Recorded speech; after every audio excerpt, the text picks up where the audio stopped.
Hello, I'm Steve Wu, Chair of the American Bar Association, Section of Science and Technology Law. Welcome. Today, I'm welcoming Jorge Conteras, who is co-chair of the Technical Standardization Committee within the section. Welcome, Jorge. Thank you very much, Steve. Please tell me a little bit about technical standardization. What do you mean by that, and what kind of law are you practicing when you're in that area? Technical standards are pervasive in today's society. Everything from cell phones to computers to heavy equipment is governed by a series of standards that makes them interoperate no matter which company or producer manufactures them. This enables all modern telecommunications, power transmission, computing, and so forth.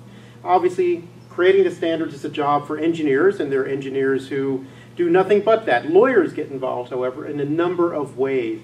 Intellectual property issues are very important when developing standards. Antitrust issues are extremely important. Issues surrounding the governance and creation of the consortia and bodies that create the standards are also quite important. So there are many ways that lawyers get involved. So tell me how your committee operates. What is the mission of your committee? Our committee looks at the many different legal issues that arise in standard setting and tries to make a positive contribution to the law. We look at the cutting-edge cases that come about, and there have been quite a few.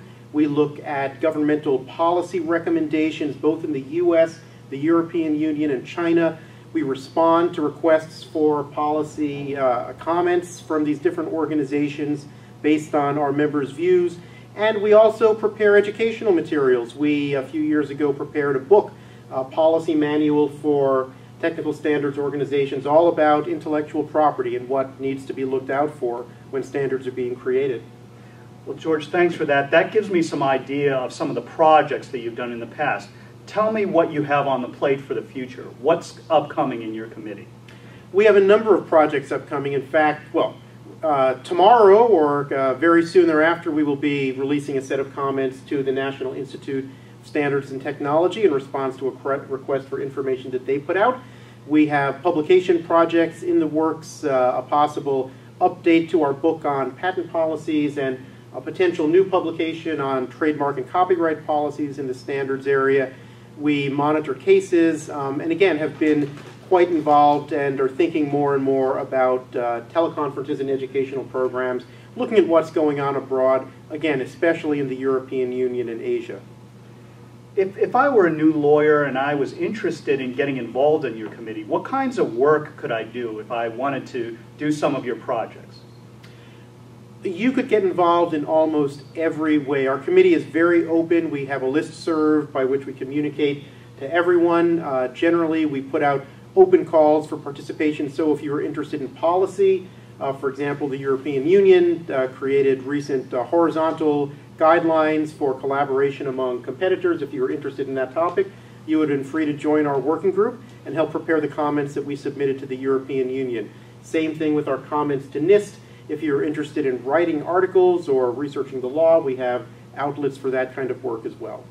Okay, that sounds great. Now, what if I'm interested in doing some work in this area of the law? How could I make a career out of it? How could I get a job, or how could I get some clients in this area?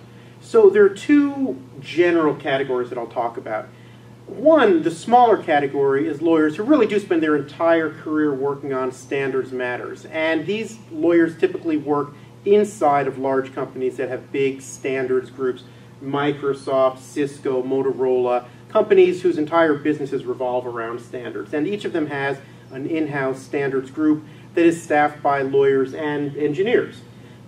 More likely, and more of the people on the committee work in a more general, either intellectual property or antitrust practice that involves standards issues. And these days, almost any intellectual property or patent litigation that involves telecommunications, computing, semiconductors, is going to involve a standards issue of one kind or another. And so standards have become increasingly important in IP litigation, IP counseling, even licensing and patent prosecution.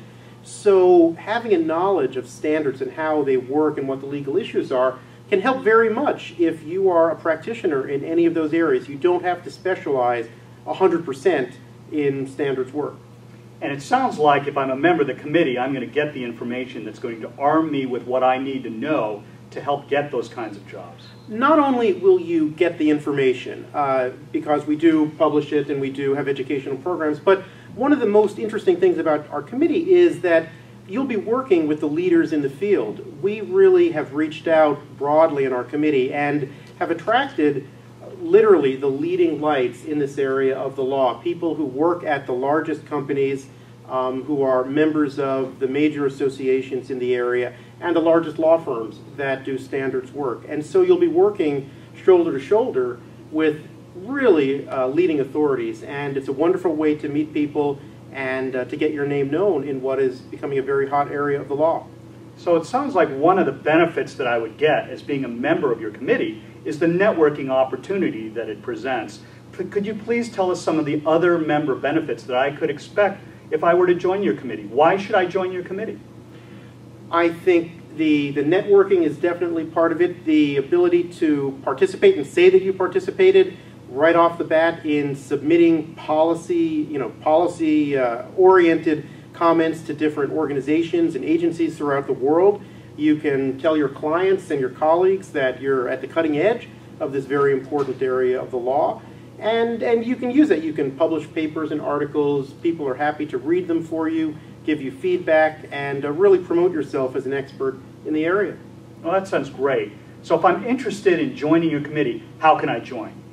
Well, it's very simple. As with all the committees in the SciTech section, if you are looking at the committee website, you can just click in the upper right-hand corner to join the committee. There's no extra charge for SciTech members. If you're not a member of the SciTech section already, it's only $50 a year to join. You can join that if you're a member of the American Bar Association.